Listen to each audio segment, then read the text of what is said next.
Okay, everybody, this is a video showing you how to make some pages within your AVID eBinder. First thing you want to do is have your eBinder open that you set up the other day.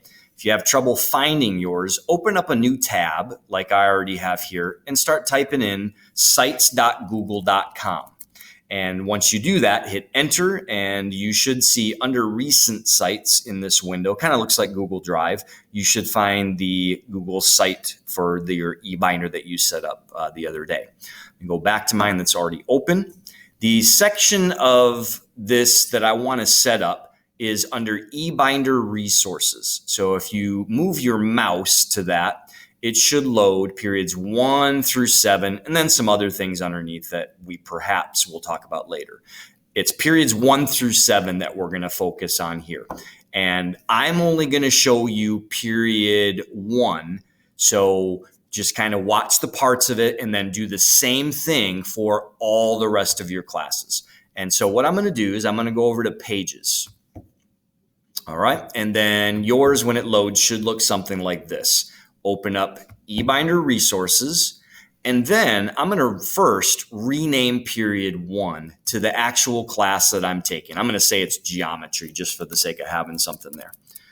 Okay, and done.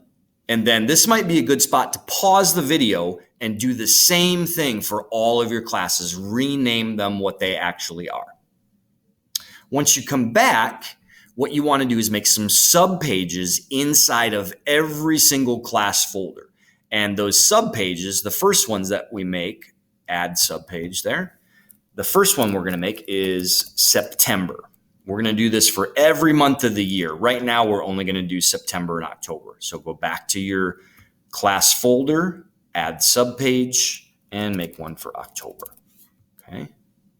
Now, I'm going to make one for November, but I'm going to make one here just to show you if you make it in the wrong spot that you can always move it. So I'm going to make a November page, done. And notice how I actually made that page inside of October. I actually want it inside of this. So I can just click on it and drag it up. And now you're going to see it moved it so it's under this geometry folder. But for now, I'm going to delete this just so it doesn't confuse you. Okay, so now I have folders or pages, if you will, set up for September and October. And I'm going to make 2 subpages for each month. So skinny snowman, click, and then subpage. And this first one's going to be notes.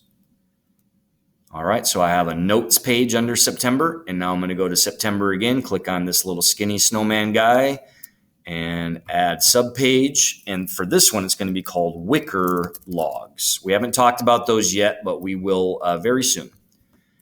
And then I'm going to do the same thing for October.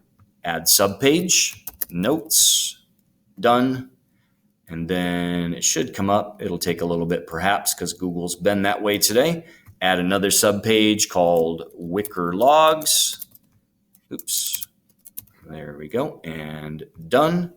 And so now you can see I have a September page and an October page set up for geometry. And I have notes and wicker logs in each. Do this for every single one of your classes. And then if you set it up right, you should be able to go here. And when I click on geometry, I can now see a spot for September and October. And a spot for my notes. Oh, let me try that again. And for my notes and wicker logs. And this is how you'll do it for every one of your classes.